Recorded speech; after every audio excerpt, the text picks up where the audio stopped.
우리에게 주시는 하나님 말씀 신약 성경 중에 마태복음 5장 8절입니다. 신약 성경 5면에 있는데요. 제가 한 절 읽고 다 같이 한 절 읽도록 하겠습니다. 마태복음 5장 8절, 이 계시의 말씀 봉독할 때 살아계신 하나님의 음성을 들을 수 있기를 바랍니다. 마음이 청결한 자는 복이 있나니 그들이 하나님을 볼 것이며. 다 같이 마음이 청결한 자는 복이 있나니 그들이 하나님을 볼 것이며. 아멘.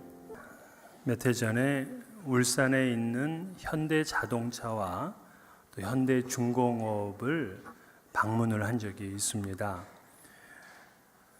그 두 회사가 위치한 울산이라는 도시는 대한민국에서 가장 임금이 높은 부자 도시입니다. 부자 도시라는 이름답게 아주 아름다운 그러한 도시였습니다. 현대자동차와 현대중공업에서 일하는 직원들, 그 협력업체 직원들까지 하니까 약 한 8만 명 정도 됩니다. 그러면 그 가족까지 하게 되면은 거의 한 30만 명 가까이가 이 현대자동차와 관련돼서 생계를 유지하고 있는 거였습니다. 울산 현대자동차는요, 단일 공장으로서는 세계에서 가장 큰 공장입니다. 이 회사에서 1년에 153만 대의 차를 생산을 하고 있습니다. 그리고 제가 그곳에 가서 봤지만 작업 환경이 세계에서 최고라고 합니다. 그 자동차 제조 회사인데도요, 이 바닥 그 공장에 먼지 하나 없이 그렇게 깨끗하게 공정 과정을 거쳐가면서 일을 하고 있습니다. 그리고는 현대중공업이라는 곳을 가봤더니 현대중공업은 다른 제품들을 많이 생산을 하는데 가장 대표적인 것이 역시 조선, 그러니까 배를 만드는 거였어요. 그 당시 대한민국은 조선 산업이 세계 1위였습니다. 그 한 해에 그들이 수주한 배가 111척인데 그 가격이 25 빌리언 달러였습니다. 그리고 보통 그 엔진 하나만도 이 10 밀리언 달러 정도 되는 그렇게 어마어마한 것들을 그 공장에서, 그 회사에서 만듭니다. 그리고 지금 전 세계 대항을 떠다니고 있는 큰 배, 그 배의 엔진, 그 35%가 모두 현대중공업 제품입니다. 그 설명을 듣고 보니까 정말 자랑스럽더라고요. 고마웠습니다. 두 회사를 견학하고서는 그 현대 영빈관에 가서 식사도 대접받고 또 이제 커피도 마셨는데 이 양옥도 있고 한옥이 있어요. 근데 한옥이 너무 예쁜 겁니다. 그 경복궁을 중건했던 그 신흥수 그 대목수가 만든 그런 한옥집인데 그 방이 61칸이라 그럽니다. 근데 이건 호텔이 아니에요. 그냥 사람이 없어요. 그럼 누가 거기 묵냐 하면은 이제 배를 갖다가 계약을 하기 위해서 전 세계의 이 선주들이 이제 오게 되는데 그분들이 그냥 오는 게 아니야. 이 현대에서 자가용 비행기를 띄워서 가서 그분을 모셔다가 여기서 주무시게 하면서 사인을 하는 거예요. 그러니까 거기 들어가면 사인을 안 할 수가 없어요. 너무나 이 바다가 다 보이는 그러한 방이고 잡굿이라고 여러분 아세요? 그 목욕하는 거기인데 이거 아무도 볼 수 없는, 그러면서 자신들만 그 바다 전체를 볼 수 있는 그런 것도 해놓고 그래서 저도 하룻밤 정말 자고 싶더라고요. 예. 그분들이 사는 그런 저택, 또 그분들이 타고 다니는 슈퍼카, 그리고 재산, 이 모두가 우리를 놀라게 합니다. 그분의 소유들뿐만이 아니라 그분들의 어떤 그 나라에서의 명예와 권력이 대단한 사람들입니다. 세상 사람들이 부러워하는 모든 것들을 다 갖추고 있는 그런 사람들이에요. 그럼 여러분들은 그분들처럼 그렇게 부자가 되고 싶습니까? 우리 교인들은 한 분도 없네. 예. 그렇게 되고 싶으신 분이 혹시 있다면 그렇게 되시기를 축원합니다. 그런데 행복은 장담 못해요. 다시 질문. 여러분은 행복하고 싶으십니까? 그렇다면 꼭 그렇게 될 필요는 없어요. 왜냐하면 우리 기독교의 행복을 말하는 이 팔복을 보니까 돈이 없어요. 팔복을 보니까 명예와 무슨 권력 이게 없어요. 세상 사람들이 추구하는 그 어떤 것이 팔복에는 없는 겁니다. 오히려 외적인 것보다는 내면의 복에 대한 이야기를 하고 있습니다. 그래서 그 팔복의 첫 번째 복이 심령이 가난한 자는 복이 있다. 심령이 스피릿이잖아요. 그러니까 영이 복돼야 그게 참된 복이라는 거죠. 오늘 본문 이 6번째 팔복인데요. 마음이 청결해야 복을 받는다. 즉 마음의 복을 말하고 있습니다. 마음의 복을 받지 못하면은요, 그 사람의 그 겉모양이 아무리 화려해도 진짜 행복을 몰라요. 최고 학부의 대학생들, 그들을 가르치는 교수들이 여러분 스스로 목숨을 끊는 일들이 다반사로 일어납니다. 심지어 그 나라의 최고 권력자였던 대통령도 스스로 목숨을 끊어요. 왜 그러느냐? 마음이 복되지 않았기 때문에 그렇습니다. 그래서 마음이 행복해야 진짜 복인 거예요. 잠언서 4장 23절 무릇 지킬 만한 것 중에 더욱 내 마음을 지키라. 생명의 근원이 이에서 남이니라 그랬어요. 우리의 마음을 지켜야 됩니다. 그러면 어떻게 우리가 마음의 복을 받느냐? 오늘 성경에서는 청결해야 된다 그랬어요. 이 청결하다라는 것이 그 헬라어에서는 카사로스라는 단어를 씁니다. 카사로스. 이 카사로스는 많이 쓰이는 단어예요. 그러니까 불순물이 없는 찌꺼기 같은 게 없는 포도주나 우유를 얘기를 할 때에, 또 흠이 없는 그런 동물들을 얘기를 할 때, 또 우리 옷 같은 거 있으면은 더러운 옷을 깨끗하게 만들잖아요. 그때 그 깨끗한 옷 할 때에 쓰는 단어가 카사로스예요. 그런데 이게 성경에 쓰여지게 되면, 그리고 히브리적인 용어로 바뀌어지게 되면 이 카사로스는 무슨 의미가 되냐면 제의적인 정결법이 돼요. 이스라엘 사람들은 대단히 정결을 추구한 사람들이에요. 그래서 음식을 먹을 때도 먹는 음식과 먹지 못하는 음식이 있었고요. 또 먹는 음식을 그냥 마음대로 먹어서는 안 되고 반드시 손을 씻어야 됐습니다. 음식 먹기 전에 그들은 반드시 손을 씻어야 돼. 우리는 손을 씻는 이유가 뭐예요? 위생상 손을 씻어요.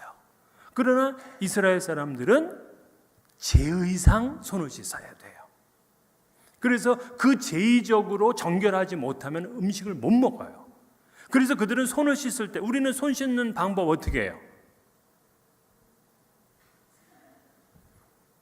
다 제각각이야.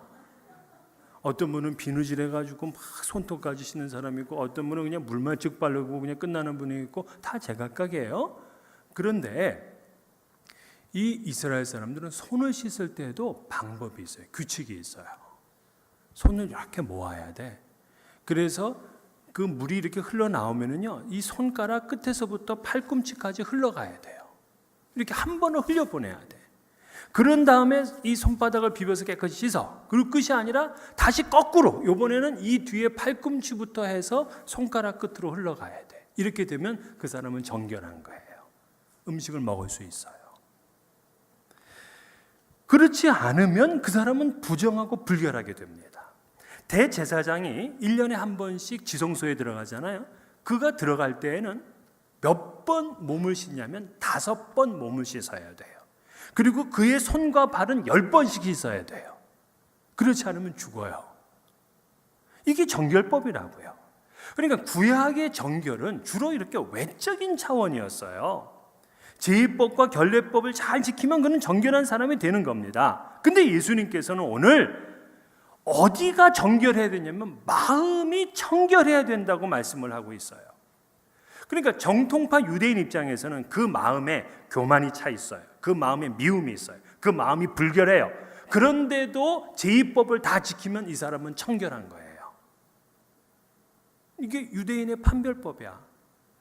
사실 우리도 그래요. 우리도 그 사람의 마음을 모르기 때문에 저분이 교회 와가지고서 그냥 열심히 봉사하고 뭐 11조도 잘하고 이러면은 그냥 우리는 그분이 그렇게 하나님을 기쁘시게 하는 사람인 것처럼 우리는 생각합니다. 그 외모를 보고서. 우리는 마음을 모르니까 말이에요.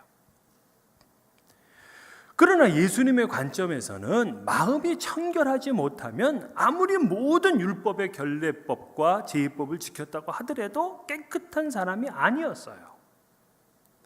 그의 마음에 더러운 욕망과 삐뚤어진 생각이 그 마음에 있다면 그는 깨끗한 사람이 아니에요. 팔복과 관계가 없는 사람입니다. 한국에서 이 기독교가 타종교에 비해서 상당히 그 비판을 받아요.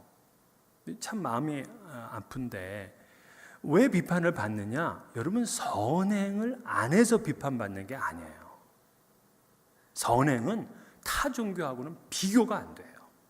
종교의 그 복지, 그 통계를 보게 되면 옛날에는 거의 80-90%가 다 기독교예요. 지금은 이제 한 60-70%로 내려왔어요. 그만큼 기독교가 한국에 없었다면 복지나 선행이나 이런 사업들이 이루어지질 않아요. 그건 뭐 거기 NGO나 이런 사람들 만나면 다 이구동성으로 하는 얘기입니다. 그런데 왜 기독교가 그렇게 욕을 먹느냐? 종교 지도자들의 마음이 깨끗하질 않아요. 조용기, 오정현, 전병욱, 요즘 또 김삼환. 아니 1000억대의 그 비자금을 왜 만드는 겁니까? 그리고 그 어마어마한 그 재물을 갖다가 자기 자식에게 세습하려고 그러고 학력을 위조하고 논문을 대필하고 성추행하고 각 교단에서 총회장이 되려면 돈을 써야 되고 또 대표 총회장이라고 하는 한기총회 대표 회장이 되려면 돈을 갖다가 10억 이상을 써야 돼요. 타락의 극치를 보여주고 있어요. 이 종교 지도자들이 마음의 청결함을 잃어버리니까 세상으로부터 그렇게 모진 비판을 받는 거예요. 그 옛날에 주님의 제자들은 은과 금은 내게 없거니와 예수 그리스도의 이름이 있었는데 지금은 예수 그리스도의 이름은 없고 은과 금으로만 가득 차 있으니 교회가 비판을 받는 것 아니겠습니까? 예수님은 그 마음과 생각이 깨끗한 사람이 복을 받는다고 말씀을 하셨어요. 그래서 여러분, 팔복을 누리기가 사실 쉽지가 않아요. 우리가 겉으로는 정말 겸손하게 보일 수 있고요. 또 겉으로는 참 헌신된 사람처럼 보일 수 있어요. 그러나 마음도 그래야 되기 때문에 팔복이 어려워요. 우리 하나님은 마음을 보십니다.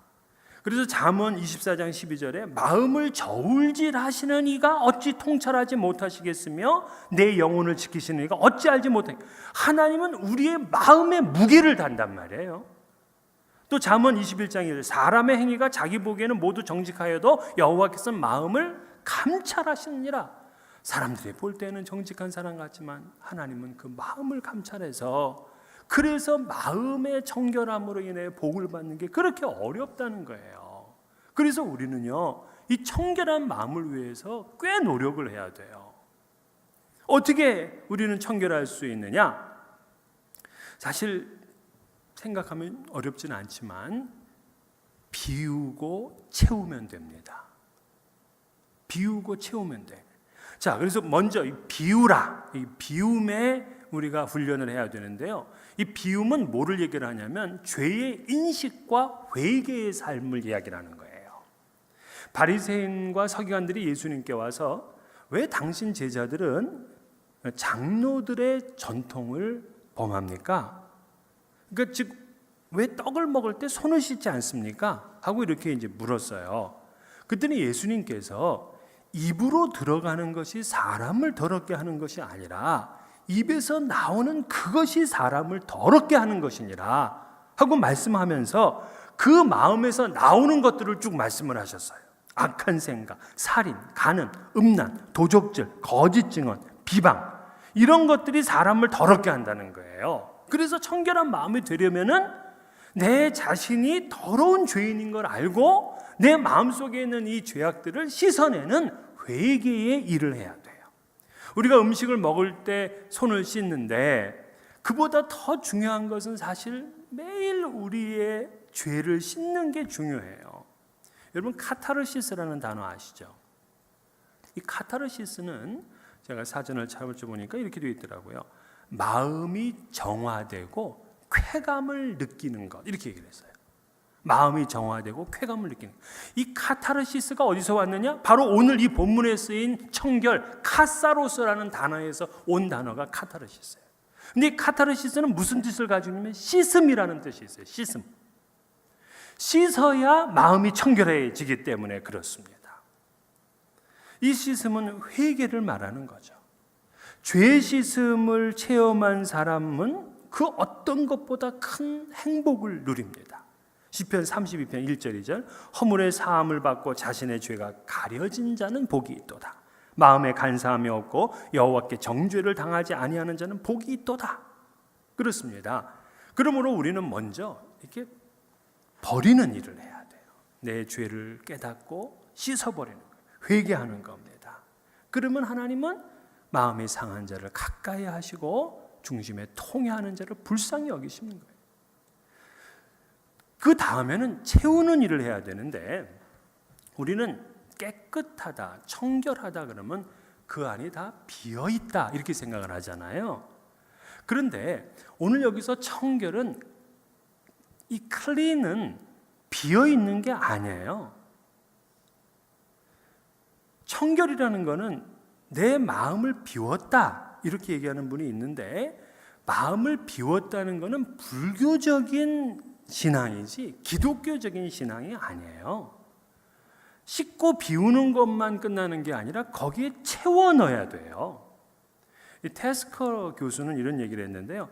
마음이 청결한 사람은 한결같은 마음을 가진 사람이다. 그렇게 얘기를 했어요. 그러니까 싱글 마인드가 있는 사람. 싱글 마인드. 그러니까 마음이 클린, 비어있는 엠티가 아니라 그 마음에 싱글 마인드로 차여 있는 사람이에요. 자, 바울 사도가 갈라디아에서 해서 뭐라 그랬냐면 우리의 마음은 육체의 소욕과 성령이 서로 갈등하고 다투는 걸 얘기를 했어요. 그래서 이렇게 얘기를 하죠. 육체의 소욕은 성령을 거스림으로 성령은 육체를 거스리나니 이 둘이 서로 대적함으로 너희가 원하는 것을 하지 못하게 하려 함이니라. 그래서 어떻게 하라고요? 너희는 성령을 따라 행하라. 그리하면 육체의 욕심을 이루지 아니하리라. 즉 청결이란 건 뭐냐? 육체의 소욕을 거부하고 성령을 따라 사는 거예요. 내 안에 이 마음에 성령으로 가득 채우는 거예요. 그래서 바울 사도는 날마다 자기는 죽는다 그러고 정과 욕심을 십자가에 못 박는다 그랬어요. 이게 바로 클린 무브먼트예요.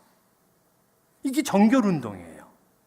그러면 내 안에 말씀으로 충만히 채운다. 여러분, 말씀 충만과 성경에서 동의어가 있어요. 뭐죠? 성령 충만.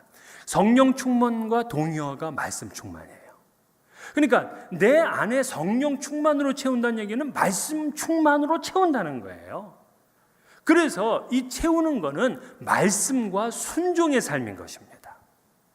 말씀과 순종의 삶. 이스라엘 백성들이요, 광야에서 하나님의 심판을 당한 이유가 뭐냐면 바로 마음의 문제였어요. 그들이 그렇게 기적을 체험하고 은혜를 많이 받았으면서도 물이 없다, 또 양식이 없다. 그러면 금방 그 마음이 흔들렸어요. 약속의 땅을 향해 가야 되는 그 사람들은 자꾸 애굽을 돌아봅니다. 자, 이 사건을 훗날 시편에서는 이렇게 얘기를 했어요. 시편 95편 10절 내가 40년 동안 이 세대로 말미암아 근심하여 이르기를 그들은 마음이 미혹된 백성이라 내 길을 알지 못한다 하였도다. 즉 백성이 미혹되었기 때문에 40년 동안 하나님의 근심거리가 됐다 이 얘기입니다. 안타까운 거예요. 우리가 마음이 미혹되어 있으면 하나님이 안타까워하세요. 그래서 마음이 청결하기 위해서는 우리 마음에 하나님의 뜻, 또 하나님의 말씀, 그걸 채우고 그 말씀을 믿고 끝까지 나는 양식이 떨어져도 물이 없어도 그 믿음의 길을 가는 것, 이게 바로 청결한 마음인 거예요. 마음이 교만하면 하나님의 뜻을 중요하게 생각지를 않습니다. 자기 생각, 자기 판단이 먼저입니다. 그래서 모세는 가나안 땅을 앞에 두고 이스라엘 백성들에게 경고를 하죠. 내 마음이 교만하여 내 하나님 여호와를 잊어버릴까 염려하노라. 성서학자인 이 데이비스와 데일 알리스는 이렇게 해석을 했는데요. 마음의 청결함은 반드시 온전함, 외적인 행실과 내적인 사고 사이의 일치, 이중적이지 않는 것, 의도의 단일함, 그리고 다른 무엇보다도 하나님을 기쁘시게 하는 소망을 포함해야 한다.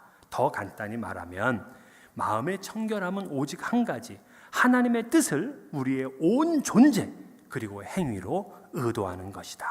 이렇게 얘기를 했어요. 즉 이 말이 뭐냐? 청결한 마음이라는 것은 오직 그 하나님의 뜻을 우리의 온 존재가 의지하고 온 행위가 그 뜻을 따라 살아가는 것. 즉 말씀으로 채우고 그 말씀에 순종하며 사는 거예요. 그래서 우리는 그렇게 하면 돼요. 내 마음을 청결하게 하고 싶다 하면 여러분 밤에 주무시기 전에 먼저 회개 기도하세요. 내 죄를 인식하고 회개 기도해. 그리고 하나님의 말씀을 읽고 그 말씀에 순종하는 그런 결단의 기도를 하세요. 이걸 매일매일 아침과 저녁으로 반복하는 겁니다. 그러면 그것이 청결 운동이 돼요. 자, 이렇게 청결한 사람은 어떤 복을 받느냐? 하나님을 보는 복을 받아요. 그래서 오늘 본문에 마음이 청결한 자는 복이 있나니 그들이 하나님을 볼 것이며, 마음이 불결한 사람은요 늘 부정적인 것만 보고요 불결한 것만 봐요. 마음이 깨끗한 사람은 깨끗한 것을 보고 가장 깨끗하신 하나님을 봐요. 원래 성경에서 하나님을 보면은 죽게 돼 있어요. 그래서 출애굽기에 보면은 하나님과 이스라엘 백성들이 만날 때에 하나님이 그 경계를 넘어오지 말라 그랬어요. 왜냐하면 그거를 하나님이 칠까 염려된다 그랬습니다. 모세한테도 그런 말씀을 하셨어요. 내가 내 얼굴을 보지 못하리라 나를 보고 살 자가 없느니라. 그러니까 성경은 하나님을 볼 수가 없어요. 보면 죽어요. 그런데도 이 성경에는 하나님을 보고 싶은 그러한 열망을 자주 표현하고 있어요. 그러니까 하나님을 만나고 싶다를 하나님을 보고 싶다로 표현을 해요. 다윗도 그랬어요. 다윗 시편 17편 15절에 나는 의로운 중에 주의 얼굴을 배우리니 깰 때에 주의 형상으로 만족하리이다. 자, 이렇게 살아서는 하나님이 안 보이는데 내가 잠을 잘 때에 하나님을 꿈에 보고 그리고 아침에 깨어나면 그 꿈에 봤던 하나님의 잔상이 내 마음에 남아있기를 그렇게 바라고 있어요. 그래서 하나님을 보기를 그렇게 애절하게 원하는 거예요. 제가 이은상 시인의 그 좋아하는 식구가 있는데 이 배우려 못 배운님 눈 감아 보이신다면 소경되어지리이다 하는 그러한 식구가 있어요.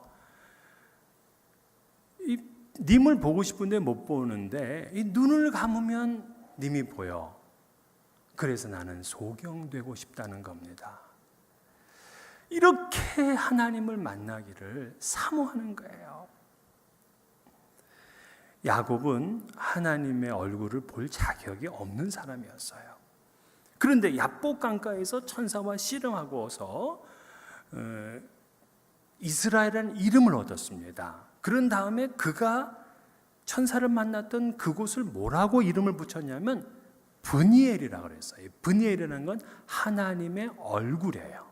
하나님의 얼굴. 즉 하나님의 얼굴을 본 곳, 하나님을 만난 곳이기 때문에 그래요. 어떻게 했길래 그가 하나님을 만나요?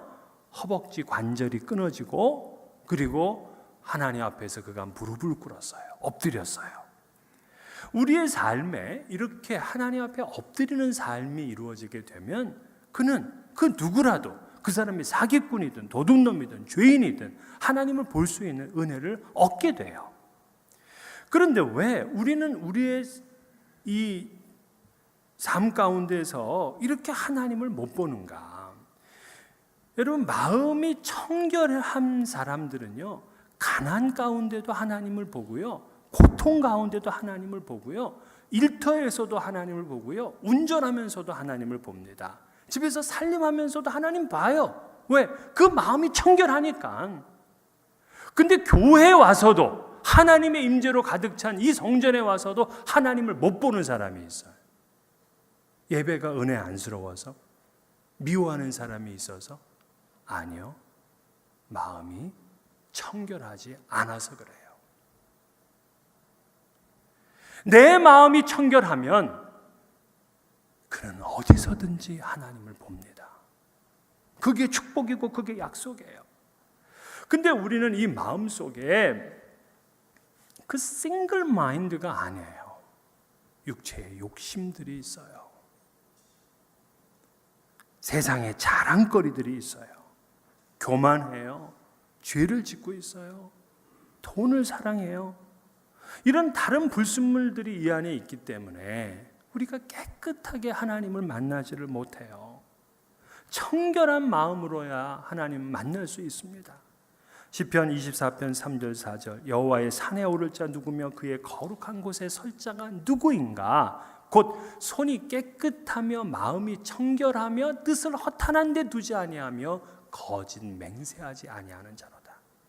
그러니까 우리의 마음이 청결하고 뜻을 허탄한 데 두지 않는 사람은 여호와의 산에 올라서 여호와를 만나는 것입니다. 그래서 청결한 사람은요, 그의 삶 전체에 하나님이 있어. 그래서 하나님을 봐요.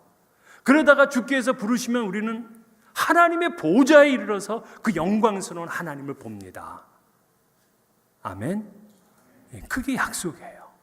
그래서 요한 사도는 이렇게 얘기를 했어요. 내가 곧 성령에 감동되었더니 보라, 하늘의 보좌를 베풀었고 그 보좌 위에 앉으신 이가 있는데 앉으신 이의 모양이 벽옥과 홍보석 같고 또 무지개가 있어 보좌에 둘렀는데 그 모양이 녹보석 같더라. 아니, 얼마나 하나님의 그 이 모습이 영광스러우면 전부 보석으로 다 얘기를 했냔 말이에요. 그렇습니다. 요한은 우리 신앙인들이 끝까지 그 깨끗한 마음을 지켰을 때에 하나님의 보좌에 이르게 돼서 하나님의 영광스러운 얼굴을 보게 될 것이라는 그런 약속의 말씀을 주고 있습니다. 오늘 여러분들, 우리 육체의 청결만이 아니라 마음의 청결을 위해서 이제는 그렇게 결단하셔야 됩니다. 날마다 죄를 인식하고 회개하시고요, 하나님의 말씀을 채우고 그 말씀에 순종하는 삶으로 사셔야 됩니다. 그러면 여러분 사방에서 하나님을 만나고요, 하나님을 보게 되고요, 마지막 날에 천국 보좌에 이르러 하나님을 보게 되는 그런 은혜, 그런 역사가 있습니다.